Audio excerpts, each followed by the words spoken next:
Saul Bass was arguably one of the most well-loved title sequence designers in the 50s and 60s.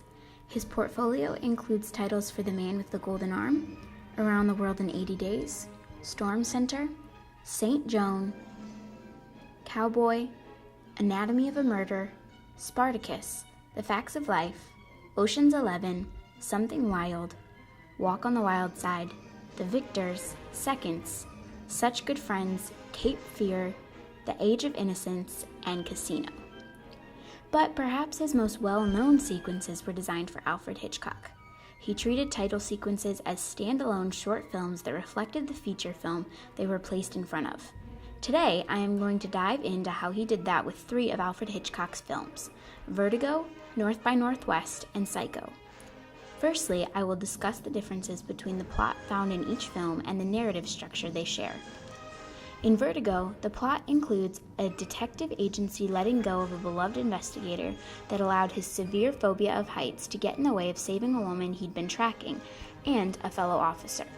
After their deaths, he mistakes another individual for the woman he neglected to rescue and becomes obsessed with her. In North by Northwest, the plot's based on a spy relentlessly chasing an ad manager after misreading him as a government agent.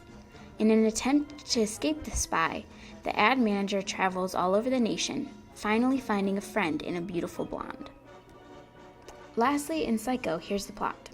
After the passing of Norman Bates' father, Norman found comfort in his mother's undivided attention. Unfortunately, his mother started seeing a new significant other, and Norman felt betrayed. The story reveals his remedy for his jealous tendencies, as well as follows the journey of a young secretary who stayed the night in Norman's hotel. The narrative structure of all 3 of these movies is built around Hitchcock's ability to let the audience think they know what's going to happen before the characters even know.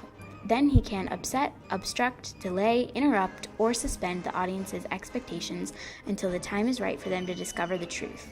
Therefore, it was Saul Bass's job to encompass the plot of the films as well as the overarching narrative formation in his title sequences. Here are some of the ways I feel he did that. Vertigo's title sequence starts with the features of a woman, Madeline Elster, whom we later know as the girl detective John Ferguson is hired to investigate. Then the music's pace quickens and a frightened expression overtakes Madeline's face. The music begins to slow again, and mixed emotions are felt as the audience expects a thrilling surprise. Instead, Saul Bass mimics Hitchcock's trickery and unexpectedly places a red overlay over Madeline, foreshadowing her death. Suddenly, her eyes expand and the Vertigo title can be seen in her pupil. It is followed by a kaleidoscope graphic that instantly causes audience members to feel what John Ferguson feels when scaling a tall construction, a feeling that ultimately leads to Madeline's tragic demise. This premise is illustrated when the woman's red face revisits the screen one last time before the title sequence concludes. When the film begins, the audience is dizzy, disoriented, and totally unprepared for what's about to happen. However, that's exactly what Hitchcock wanted. North by Northwest's credits appear on a 3D grid, symbolizing the literal grid Roger Thornhill will travel across, trying to get away from the obsessive spy, Philip Van Damme. The grid soon fades into the exact same pattern made by windows on the side of a skyscraper. In the window's reflection, we see cars speeding past, setting the tone for a movie that revolves around hustle and bustle. The remaining titles are put on top of footage showcasing the natives and tourists of New York, revealing how ironic it is that out of all the people in the Big Apple, Van Damme mistakes Thornhill for a government agent, when he's in fact just an advertising executive. This title sequence gets audience members hyped and on the edge of their seat, waiting for what comes next. In Psycho, a seemingly abstract design is used throughout the opening title sequence. However, the more we watch it and the more we contemplate the name of the film, the more this design will seem literal. Eventually, we come to know that Norman Bates struggles with something similar to dissociative identity disorder, meaning he has split personalities. The gray lines that break up the black background and the white text during Bass's title sequence symbolize the pain and trauma that separates the different personalities of Norman Bates. Toward the end of the sequence, seemingly ordinary titles appear on the screen and then suddenly become chopped up and distorted. This design choice mirrors the audience's first impression of Norman, a normal, endearingly awkward young man. However, the audience's opinion of Norman changes drastically when they discover his secrets.